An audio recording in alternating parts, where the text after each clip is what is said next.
Done with the project since it was finished? Right, well, since, this was the last full winter, and they were all due to be scrapped by the end of 2009. So that was my deadline, and I got the images processed and worked on the images and did an edit and did various edits and got the story accepted by Photo 8. So it's going to be the story of the week. In the meantime, tried to sell it, and it seemed an impossibility to try and sell the store, and I couldn't really understand why. So I thought, surely there's lots of interesting things here.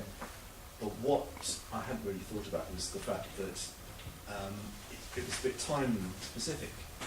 So nobody was really interested in it until the deadline was approaching. So I'd put it forward for various magazines, The Guardian, The Telegraph, and so on. And in the end, they'd all said, "Oh, it's not for us." I thought, where is this going to go? And the FT was the only people who hadn't got back to me. And I remember one Friday evening I had a call from the picture editor and said they really wanted to run it. And but it would be the start of the following year. Would this be okay in terms of the deadline and so on? So I did a bit of research and found out that they were actually extending the scrapping. So it wasn't going to be out of step with the story. So it eventually went into FT Weekend magazine in February 2010, and the same week it was in Photo 8 because the FT wanted it as an exclusive. So the Photo 8 thing had to run after it had been in the FT. But that meant that I didn't do any publicity for it at all.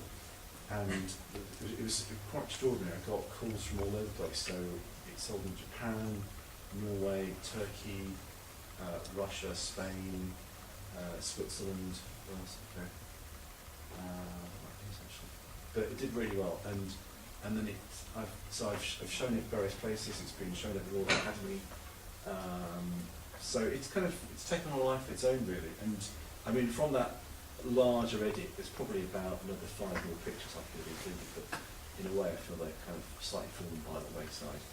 So there's 20 here, and it started being 25, and now it's kind of whittled down to about 12, which kind of really hang together. And it's interesting looking at the way the projects go. There's a sort of arc of what you take and what kind of gets left behind. It kind of gets smaller and smaller, and then you have this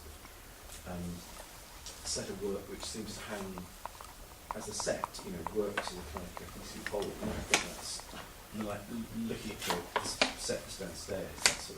That's pretty much the majority of the sort of core elements now, I think. But I think they work well together. And did you always think you were going to go back in June, or was it only until you saw the price? That's a good question. I think because I saw a couple of picture editors and they really said I should go back and get a different perspective. And the thing was, it actually felt like a completely different trip, partly because it was plus 30, not minus 30, and everyone was wearing t-shirts and 15 layers of clothing. And so you had just a completely different reaction. And I went to the same hotel, I was the only Westerner in the hotel. So when I went the first time around, it was full of all these people from New Zealand and all these grower enthusiasts.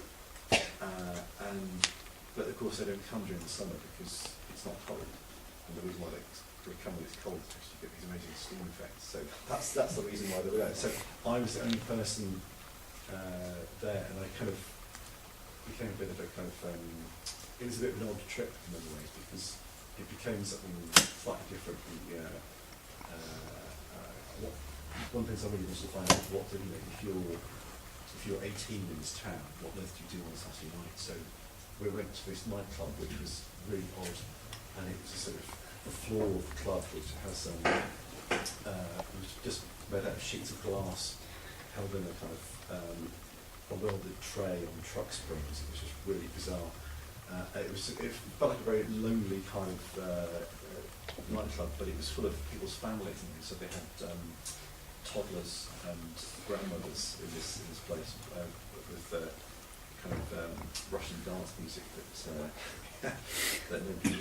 But it was those kind of things which weren't necessarily part of the project, and could have been a different project in many ways.